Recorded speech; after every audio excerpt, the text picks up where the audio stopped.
Ugh, expired? Can I eat it anyway? If I do, am I going to regret it later? This is MinuteFood.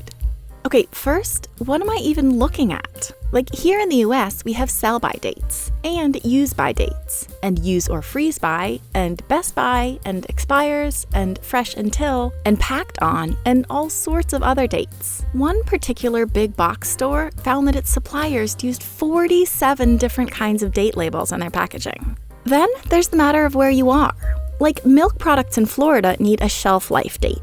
In Pennsylvania, they need a sell-by date. In New Hampshire, milk doesn't need a sell-by date, but cream does. And in Wisconsin, milk products don't need to be dated at all. Considering all this, it's no wonder that instead of trying to sort out what the particular date on a particular package means, lots of people just throw food away once it's past that date. One survey found that the vast majority of people in the US at least occasionally throw out expired food, and more than a third always do.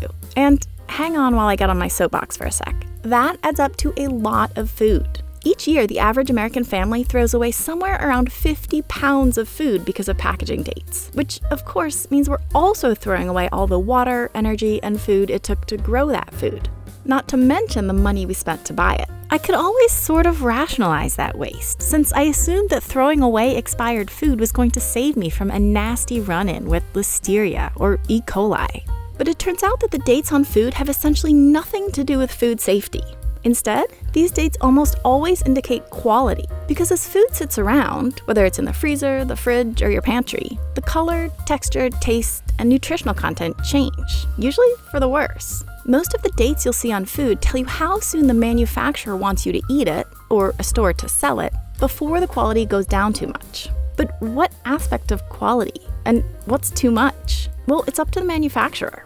Maybe a cookie company will gather together a focus group to find out at what point, say, half the people no longer like a ginger snap's flavor. Or maybe they'll analyze its texture to find out when it gets some percentage less snappy. But just because a ginger snap is a bit less snappy doesn't mean it's gone bad. You might not even actually notice the difference. So on its own, the date on the package shouldn't be the reason you throw food away. And honestly, a surprising amount of stuff in our kitchens is safe to eat essentially forever. Like frozen food.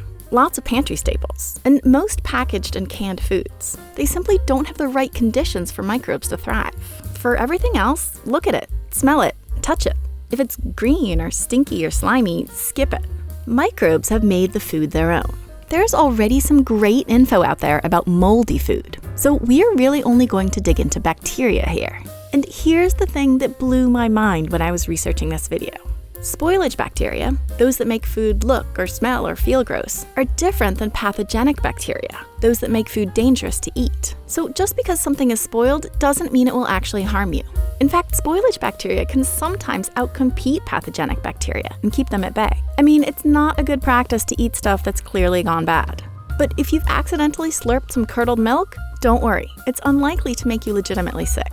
The bacteria that are likely to make you sick, pathogenic bacteria like Listeria, botulinum, Salmonella, and E. coli, don't change how food looks, smells, feels, or even tastes. So it's basically impossible for most people to know they're there. These nasty guys tend to multiply in food that hasn't been treated properly. Maybe it's been left out for hours at a picnic, or hasn't been cooked through. And of course, a date on a package isn't going to tell you any of that. So here's the bottom line when it comes to dates on food packaging. Many foods are safe and delicious way after the date on the package, and others can be really unsafe way before that date. Knowing that, I'm going to be way more thoughtful about what I throw away and what I keep, like this ancient yogurt.